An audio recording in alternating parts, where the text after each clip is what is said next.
A Japanese man, dressed in very bright and colorful pajamas, suddenly wakes up inside a strange white room. The room has no windows, no doors, and no visible ceiling. When he goes closer to inspect one of the walls, he notices something strange sticking out of it. It looks like a private part. Curious, he pokes it a couple of times and then presses the tip. Immediately, hundreds of small baby angels appear, giggling from the walls and floor. They only stay for a few seconds before disappearing again. But now, all around the room, similar buttons shaped like that same object are sticking out. This strange moment is called the learning phase. When the man sniffs the finger he used to press the first button, he suddenly screams in fear, then starts crying and begging for help, but nobody answers. Left with no choice, he begins experimenting, pressing the buttons one by one. Each button makes a random object appear in the room. Sometimes it's something small like a toothbrush. Other times it's something big like a vase. He learns that pressing the same button always brings the same object. For example, one button gives him chopsticks every time, and he soon builds up a pile of them. But his fun ends when he presses the button next to it, and a small cart shoots out of the wall and hits his legs. Another button even turns into a butt that farts in his face. After hours of pressing different buttons, the man has filled the room with all kinds of random things. When he throws a ball against the wall, it presses one of the buttons and gives him sushi. Excited because he's hungry, he asks out loud for soy sauce, but, of course, nobody replies. He presses the sushi button again and again, creating a pile of sushi but still no sauce. Finally, after he finishes eating, the soy sauce bottle appears too late. Angry, he pushes it aside and keeps testing other buttons. One gives him a pair of old 3D glasses. When he puts them on, he sees one of the baby angels pointing at his private area. Thinking this is an important clue, he presses the related button. But all that happens is a countdown, followed by a huge butt appearing from above and farting on him. Hours pass. He entertains himself by reading manga books that appear from the buttons. But when he wants volume 6, he can only get 5, 7, 8, and 9. Never the 6th one. Frustrated, he keeps pressing until, by luck, one button makes part of the wall slide open, revealing a hidden door. Overjoyed, he celebrates his discovery. But in his excitement, he forgets which button opened the exit. He presses the wrong ones. One makes an African tribesman run across the room, another pours water on his head. Finally, he finds the right button again. The wall opens and he runs toward freedom. But just as he reaches it, the door slams shut in his face. The man tries again to escape, but the door shuts right in his face, just like the first time. That's when he realizes the door only stays open as long as the strange button tip is pressed down. So, he starts coming up with creative ways to keep it pressed. First, he tries holding it down with his foot, then smacks it with a fly swatter from a distance so he can run to the door quickly. He even tries pulling it with a jump rope or pushing air at it with a fan. Nothing works. Next, he rides the little cart hoping it will give him more speed, but after several attempts, he accepts he can't time it right. So now he thinks, instead of rushing to the door, he needs something heavy to hold the button down. He puts a giant vase on top of it, but the button still pops back up. His next idea is to make the vase heavier by filling it. He tries using the water button, but no matter what, the water always falls on him and not inside the vase. Then he tries filling it with sushi, but once it's full, it becomes so heavy he can't lift it. To fix this, he uses chopsticks to remove the sushi one piece at a time until he can barely lift the vase again. Carrying it over to the wall, he realizes he forgot which button actually opens the door. He presses one at random, and the African tribesman comes running out, bumping into the vase and breaking it in half. Furious and on the edge of losing it, the man screams nonstop, then finds the correct button again. This time he tries covering it with sushi, but the button still pops back up through the rice. He tries taping it down, then tape plus a steel plate, but nothing works. Exhausted, he takes some painkillers and even a nap, because the door has been smacking his back over and over. Later, when he wakes up wanting to brush his teeth, He presses what he thinks is the water button, but instead a rope drops down from the ceiling. This gives him fresh hope. He decides to swing on the rope toward the exit. His plan works partly. He swings, presses the button, runs, and makes it to the fake wall. But when he tries opening the real door behind it, he finds out it's locked. He barely manages to return before the door closes, though it still slams him as he comes back in. In frustration, he kicks the wall, and suddenly a key appears floating in the middle of the room.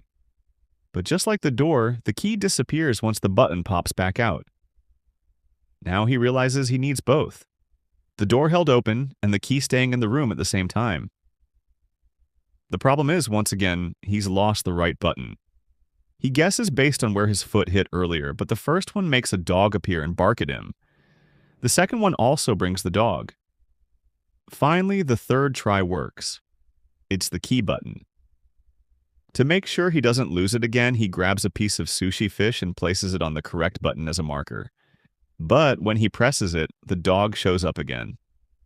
Luckily, he quickly finds the key button once more. Now with the rope, he starts swinging across the room to reach the right buttons, but it's still not enough. That's when he remembers he had gotten a plunger from one of the buttons earlier. He decides to use the plunger against the wall to push himself farther. After failing once, his plan finally works. With the combination of swinging on the rope and pushing with the plunger, he manages to press the button for the key, grab the key, then press the button for the door, and this time, he reaches the door before it closes. After finally grabbing the key, the man quickly shoves it into the lock and turns it. But to his shock, the door also has a second lock on top. This one needs a 3-digit code. Frustrated, he runs back into the room, just as the door slams against him again. Angry, he throws the plunger at the wall, which accidentally presses the button that summons the African tribesman. Watching him pass by, the man notices something important. The tribesman has 3 numbers written on his forehead. That must be the code. Because the door only stays open for a short time, the man has to repeat the whole rope swinging routine 3 separate times, each time entering one number. On the third try, he stays by the door and finally manages to unlock it. But it's stuck. He pushes with all his strength, and as soon as it starts opening, the wall behind him closes in, leaving him trapped in a tight space with no room to fully open the door. Completely broken, he sits on the floor and cries, thinking back on all the strange objects and silly moments he had with the buttons. He realizes that while he was trapped before, at least he had space to move and things to play with. Now he understands he never appreciated what he had. Just then, he feels a soft breeze on his face. He notices a crack in the wall to his side. It's fake. Without hesitating, he pushes it open and escapes into a long, endless hallway floating in darkness. He runs for what feels like forever, and when he finally reaches another room, his hair has grown longer and his once bright pajamas are faded. This new room looks similar to the first one, empty and with no way out. But instead of baby angels, now there are adult angels who vanish into the walls, leaving behind only their strange button parts. This stage is known as practice.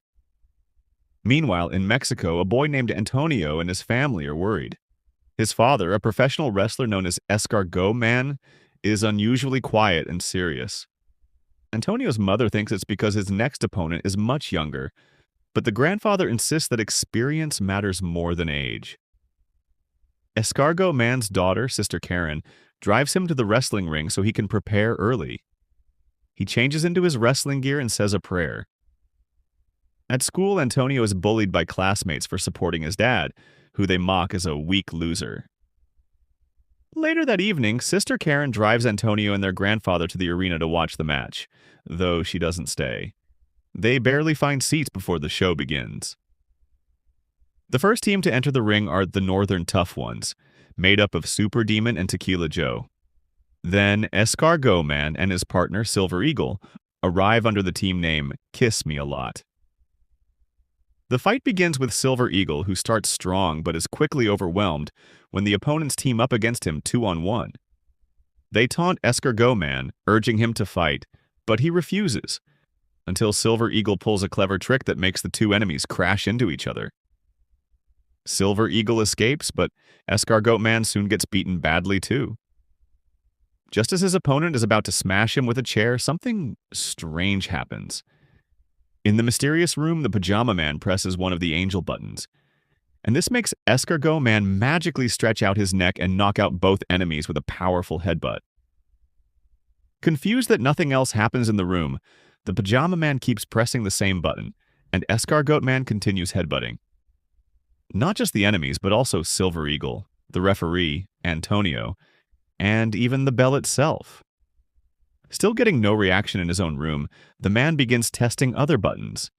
In the new room, every button the man presses seems to affect the real world in strange ways.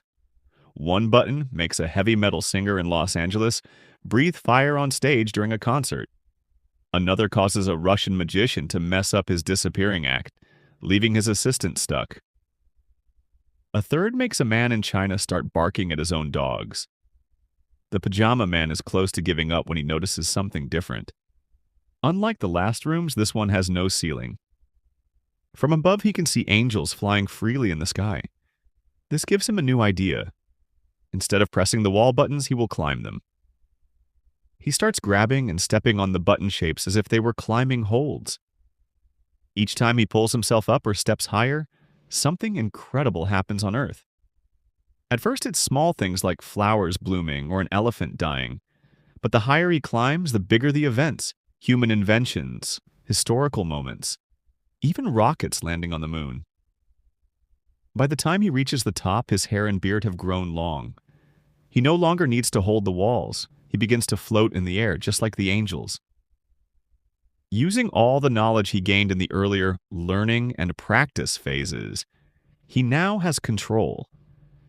Instead of pressing random buttons, he carefully chooses humanity's greatest moments on purpose. Finally, when he's done, the walls around him vanish and are replaced by white feathers. A shining portal appears and he steps through it into the last room. This final chamber is different. The walls are covered with images of the Earth's continents, and in the center stands a huge button, larger than all the others. The man slowly approaches it, ready to press. This is the last phase. The phase known as Future,